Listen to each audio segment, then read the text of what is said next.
Hello. So a few years ago, a really close friend of mine got into a really awful accident because somebody decided that it was a good idea to drink and drive. And because of this, this topic is really important to me. So I've been doing research on this for about 2 weeks now. And like I said, I've had personal experience with helping my friend deal with it secondhandedly and being there for her.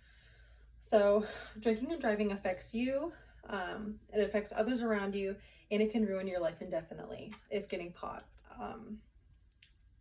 It honestly can ruin your life. So today we're going to be talking about three things. We're going to be talking about what happens to your body when drinking, how it can affect not only you but others around you when you get behind the wheel and you're intoxicated, and the consequences of drinking and driving in Michigan. So with this topic having so many different effects, the one thing that I really wanted to talk about was what it does to your brain, because I don't think a lot of people understand how alcohol really affects your brain and your body. So your brain functions so much more differently when you are intoxicated. A woman by the name of Alison McMillan in 2019, who is a research analyst, wrote an article called Here's what really happens to your brain when you drink. And she said that when you are intoxicated, this slows down your neurotransmitters in your brain. And that can affect your reaction time, it can affect your movement, and it can affect your speech. So an example of this is, say you're driving home when you've had a few drinks and you see a car coming, and you might be swerving a little bit because you're maybe a little, you're a little buzzed up, and you see a car coming at you head on, and your reaction time isn't that fast because your neurotransmitters are messed up because of your drinking. So not only does it affect that, but a man by the name of Dr. Larry Groth said in an article, quote, "What happens to your brain when you drink alcohol?" In 2019 said, drinking also affects your cerebellum, which is what helps you with your balance, and your cerebral cortex, which is what helps you take and process new information. So with that, say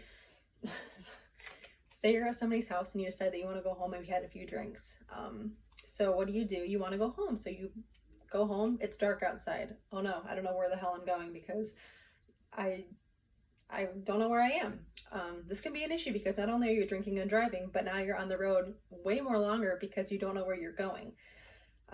So with that, next we're going to be talking about how drinking and driving doesn't only affect you, but it can also affect everyone else around you. So you're not only risking your life, but you're risking so many other people's lives around you. So like I said earlier today, I have a second-handedly personal experience of someone. She was on her way back home, dark outside, and a man decided to get behind the wheel and drive home.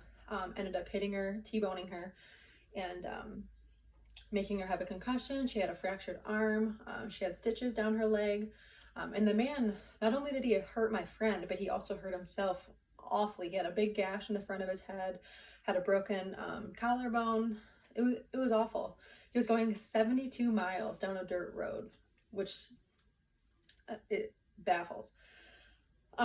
So a man by the name of Dr. Greg Jr. Lewis in 2019 wrote an article called Alcoholism Statistics in Michigan. And he said that statistics here show that approximately 30 people die every minute because somebody decided to get behind the wheel and drive. So you're talking every minute that goes by here, 30 people we'll say are dying because somebody got behind the wheel and decided to drive. So with all this being said, say you do get in a car accident because you're drinking and driving, say you hit someone or even a stop sign or a tree. What happens in Michigan when you get into a car accident from drinking and driving? Do you get a cab ride home? Does the cop let you call your mom and pick you up? No, it really isn't that easy. Consequences in Michigan are very strict and are not taken lightly, said an attorney in Michigan in 2019, which the article, the author wasn't given, but the article is Michigan attorney law. So here in Michigan, and I would think anywhere in the United States, getting caught drinking and driving is not something that we take lightly for obvious reasons. So what happens? So if you get a first offense, you get a DUI, it's a misdemeanor, and you get 93 days in jail and your car gets impounded. A second offense, you get a DUI, 1 year in prison, and you get the loss of a license. So with that, what are the costs? What are the court fees? These are the consequences that you're dealing with. Not only having to go to jail, but what does it cost for you?